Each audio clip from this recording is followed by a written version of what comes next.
teh kawul Pak kalau di sini nyebutnya Pak. Ya karena itu kan nggak begitu lembut ini Kak, seperti keriput. Ada yang bilang teh kawul.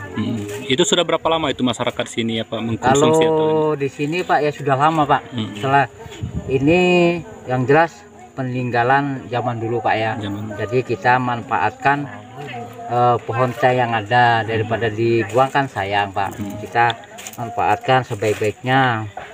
Beda dengan teh biasa itu apa Pak ini? Bedanya? Kalau bedanya Pak ya mungkin karena kita itu sudah terbiasa minum ini.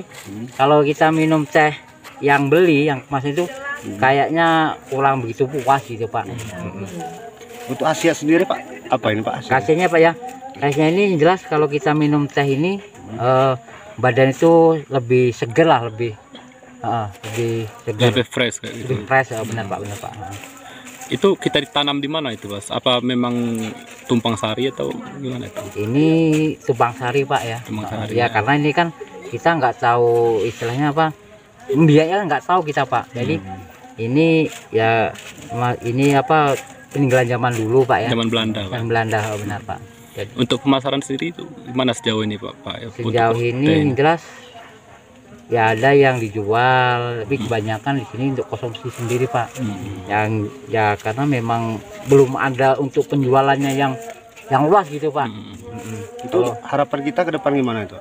Harapan yang depan sih kita maksudnya pemerintah itu ya bisalah mengangkat teh kawul ini Pak. Peninggalan zaman dulu Pak ya. Untuk di kecamatan atau di wilayah Oku Selatan itu hanya di Mekarsari ini Ya, Pak? Mekarsari bener Pak, di Mekarsari. Ya. Kalau di tempat lainnya kayaknya nggak ada. Kenapa tidak disaring lebih segar seperti itu? Nah, di sini memang masih agak mengapung, jadi dia teh ini bisa mengendap sendiri. Warnanya juga berubah Pak? Warnanya berubah, jadi untuk membuat warnanya bisa kuning seperti ini, jadi harus benar. Teh ini adalah teh kawul. Kenapa ini disebut teh kawul? Karena dalam pembuatannya atau bentuknya itu adalah keriting. Jadi untuk lebih bahasa ke Indonesianya mungkin teh keriting, karena di sini mayoritas orang Jawa, jadi disebut teh kawul. Untuk sejarahnya sendiri, teh ini adalah peninggalan pada zaman Belanda dulu, dan alhamdulillah pada sampai saat sekarang ini masih tetap dilestarikan.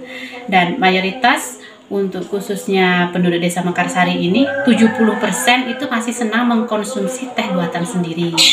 Dan ini pun tidak hanya dikonsumsi sendiri, tapi dijadikan sebagai produksi rumahan walaupun masih dalam skala kecil, dan biasanya dijual dalam seminggu sekali, karena di sini pasarannya seminggu sekali atau kalangan, yaitu setiap hari Selasa.